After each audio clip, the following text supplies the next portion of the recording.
In this video, I'll share my first impressions of Norway from our first several days in the country.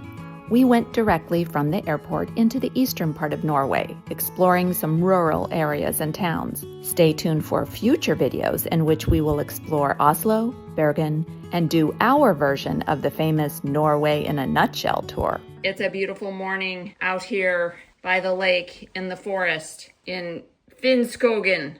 That's my best attempt. Okay, where are the blueberries?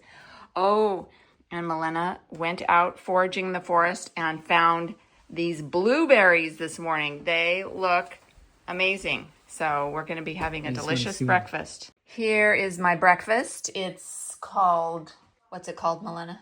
Havregrøt. Protein grøt. Beautiful. So we have really been enjoying staying at this beautiful cabin here by the lake. But one thing's been really unusual, and that is the potty. In the bathroom is a toilet that none of us have ever seen this kind of toilet before. It's an incineration toilet. And a few minutes ago, there was smoke coming out of the top of that little chimney there. And this is attached to the bathroom. It was literally the incineration toilet burning up the paper and potty stuff that had just been flushed down the toilet. Here are the blueberry bushes. These are little wild blueberries, as we'd call them in the States, or Norwegian blueberries. So they're small, pretty tart. It's just packed with them all over this hillside. Here are Weston and Ian climbing up the hillside in search of the bigger, fatter, juicier blueberries. Oh, Ian's discovered some red berries, so apparently that's going to be a theme of our hike today is berry picking. I have only seen lingonberries before at IKEA, but look at this. Milena is telling us that these are lingonberries here, growing next to the path where we're walking. I never tire at looking at this lake, so peaceful and picturesque. And I thought this mermaid overlooking the lake was a nice touch. So here next to this beautiful lake, there are just some very cute cabins. Apparently a lot of homes and buildings in Norway have grass and plants growing on the top, so that's pretty cool. I learned that bairn is child in Scottish, and Ian says lekker means delicious in German. So every time I saw this sign, I thought it was saying the area had delicious children. That's it. We're having mushroom risotto for dinner. That thing is gigantic. Ian, go put your hand next to it so we can get a sense of, that is a monstrously big mushroom or toadstool, whatever it is, probably poisonous. We really enjoyed our time by the lake, in the cabin, exploring the wilderness, and learning about Norwegian cabin culture. But now it's time to head into town. We ended up eating at a sushi place because Weston really wanted sushi. And now a very hungry Weston is going to devour 12 pieces of salmon nigiri. That's right. Now come check out this lovely little gourmet food shop in town. They had all kinds of delightful and unusual local products, such as... This is leg of lamb. Yeah. These are hams. This is leg of troll. So it's the tastiest thing in the whole shop. We even found some more red berries. And look at these fabulous hand-knit sweaters.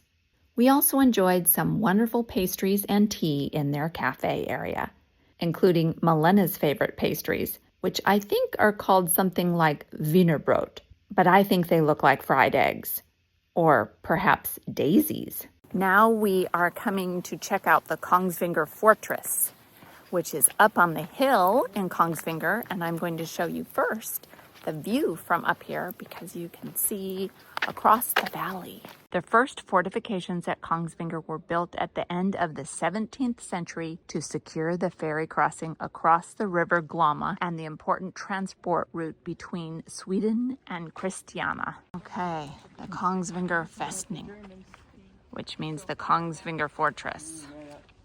Traditional Norwegian buildings. This is the jail museum. Fortress reached the height of its importance during the period from 1808 to 1814, when the Kingdom of Denmark-Norway was again in conflict with Sweden during the Napoleonic Wars. The doors are 200 years old. We see that door inside a door a lot at castles in the UK as well. Yeah, the door handle has a little devil with a spear. Kongsvinger is known as being the fortress town, and the Hannibal feud in 1644 first led to the establishment of primitive fortifications. Throughout history, 4 flags have flown above the fortress. The Danish flag in the 1600s until 1814, the Swedish Norwegian Union flag from 1814 to 1905, a German swastika from 1940 to 1945, and the Norwegian flag after the dissolution of the Union in 1905, except for the years during the World War II occupation. Except for Oslo, it's often said that few cities in Norway have had as many royal visits as Kongsvinger. Out of the last 15 kings, 13 have visited the town and the fortress.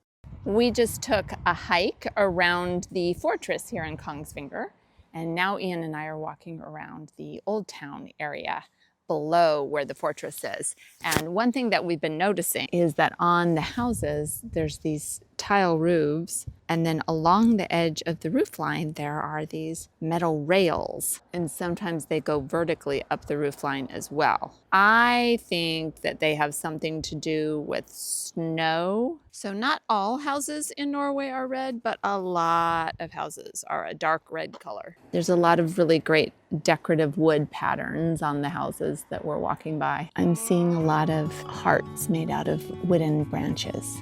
This golden color is also really popular for houses. So there's a lot of red and golden and orange houses here in the Old Town. The flowers on this house are just beautiful. These look like public showers, but that would be kind of strange. So I'm not sure what this really is. But it really looks like that's what it is. These are some fat and juicy rose hips.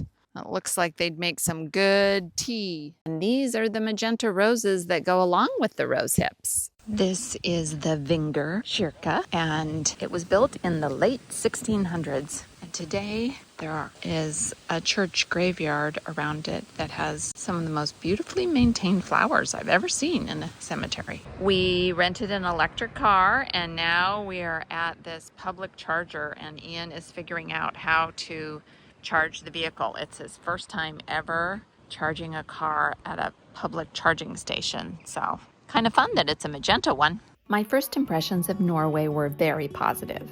I loved the expansive forests and unspoilt nature I saw everywhere. I loved all the tall evergreens and the beautiful lakes and the red houses.